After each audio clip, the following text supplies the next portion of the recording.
Green, brown और red algae में जो मेन डिफरेंस हम पहले नोटिस करते हैं that is colour difference. The green algae has a green pigment which is the chlorophyll. The red algae also has a green pigment but उसमें एक additional pigment होता है विच इज़ फाइकोएरिथ्रिन. फाइकोएरिथ्रिन की presence की वजह से जो green pigment होता है वो मास्क हो जाता है and therefore phycoerythrin gives the reddish colour to the red algae. In the same way brown algae में भी ग्रीन पिगमेंट प्रेजेंट होता है लेकिन उनमें फ्यूकोजैंथिन भी प्रेजेंट होता है and फ्यूकोजैंथिन again mask the green pigment and gives the brownish color to the brown algae. So इन तीनों में एक primary pigment होता है which is chlorophyll and specifically chlorophyll A.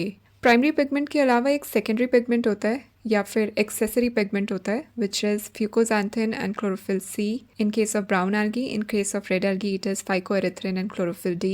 In green algae it is chlorophyll B.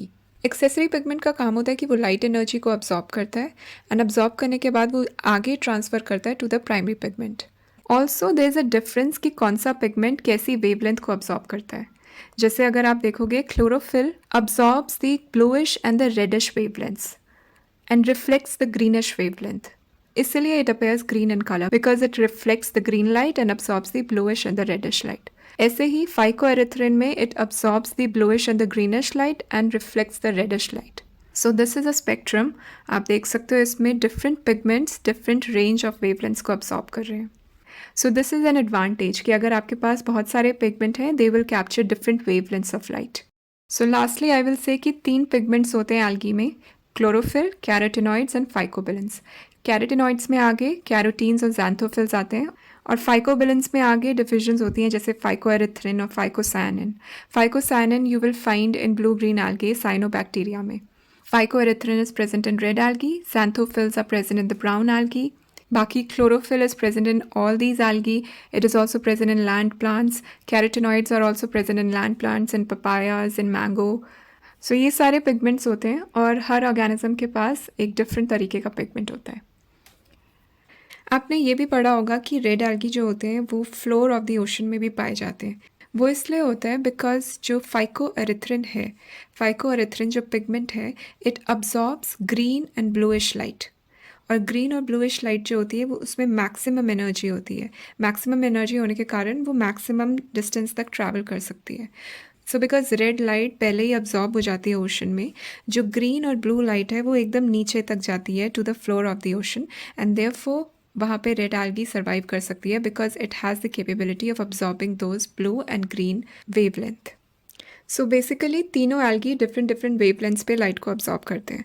अब light को absorb करने से क्या होगा, लाइट को अब्जॉर्ब करेंगे तो लाइट एनर्जी से केमिकल एनर्जी बनाएंगे. वो केमिकल एनर्जी को स्टोर भी करेंगे एज फूड मॉलिक्यूल्स. तो तीनों में जो फूड मॉलिक्यूल्स होते हैं they are different.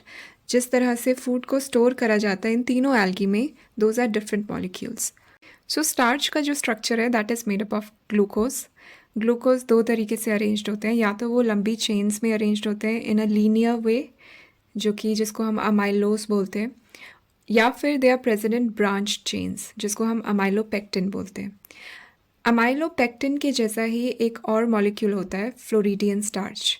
Floridean starch भी अमाइलोपेक्टिन के जैसे ही ब्रांच्ड ग्लूकोज चेन होता है, लेकिन फ़र्क ये होता है कि इसमें जो ब्रांचिंग होती है वो डिफरेंट तरीके से होती है. और एनिमल्स में जिस तरह से स्टोर किया जाता है फूड को that is in the form of glycogen. Glycogen भी ग्लूकोज से ही बना होता है और उसमें भी ब्रांचिंग होती है. अगेन जिस तरह से ब्रांचिंग होती है that is different. So amylopectin, floridean starch और ग्लाइकोजन ये तीनों बहुत सिमिलर होते हैं स्ट्रक्चर में, बस ब्रांचिंग का डिफरेंस होता है.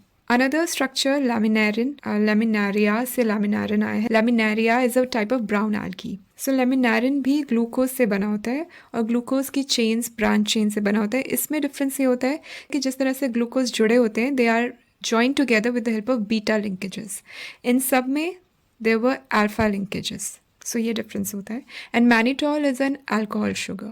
So ये different तरीके हैं जिससे कि फूड को स्टोर किया जाता है.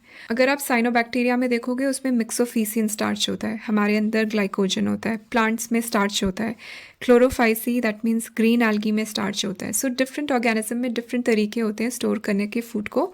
इन तीनों में ये डिफरेंट मॉलिक्यूल्स हैं जो कि यूज़ किए जाते हैं to store food. So then there are more carbohydrates, more polysaccharides that you have to learn जो कि सेल वॉल बनाने में मदद करती हैं. जैसे आपने काइटिन सुना होगा, फंजाई में होता है.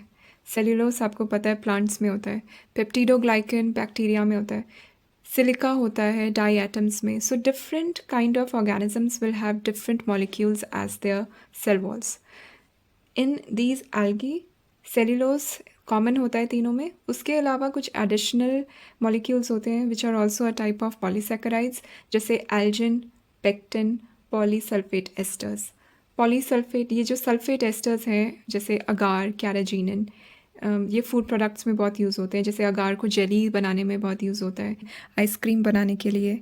And this agar comes from red algae. This agar is present in the cell wall of the red algae. Another polysulfate ester is carrageenan. Carrageenan को भी फूड प्रोडक्ट में यूज़ करा जाता है एक थिकनिंग टेक्सचर देने के लिए. ये भी कई आइसक्रीम प्रोडक्ट्स में यूज़ करा जाता है. अगर आप इंग्रेडिएंट्स लिस्ट में देखोगे कैराजीनिन कई बार डिस्प्लेड होता है. Elgin which comes from the brown algae, वो ब्राउन एल्गी की सेल वॉल में प्रेजेंट होता है.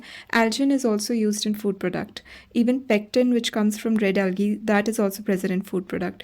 ये सभी के सभी एक तरह से थिकनिंग एजेंट का काम करते हैं जो सॉलिडिफाई करने में मदद करते हैं, जैसे जेलीज़ बनाने में, आइसक्रीम बनाने में, डेयरी प्रोडक्ट्स में यूज़ किए जाते हैं. सो ये डिफरेंट पॉलीसैकेराइड्स सेल वॉल से एक्सट्रैक्ट करे जाते हैं और इनको फूड प्रोडक्ट्स में यूज़ करा जाता है, फूड प्रिपरेशंस में यूज़ करा जाता है.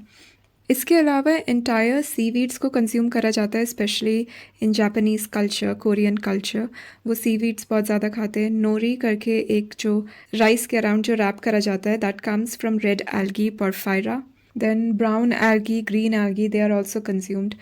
And also a lot of oxygen is provided by the algae. जैसे हम trees को बोलते हैं कि forest में जो trees होते हैं they provide us oxygen. In the same way oceans में जो ये algae होते हैं they release oxygen in the air. Almost 50% of oxygen comes from the oceans and seas from the algae. Also because they are autotrophic, they are the primary producers. That means a lot of other organisms, aquatic organisms, are dependent on these algae because they are the primary producers in the food chain.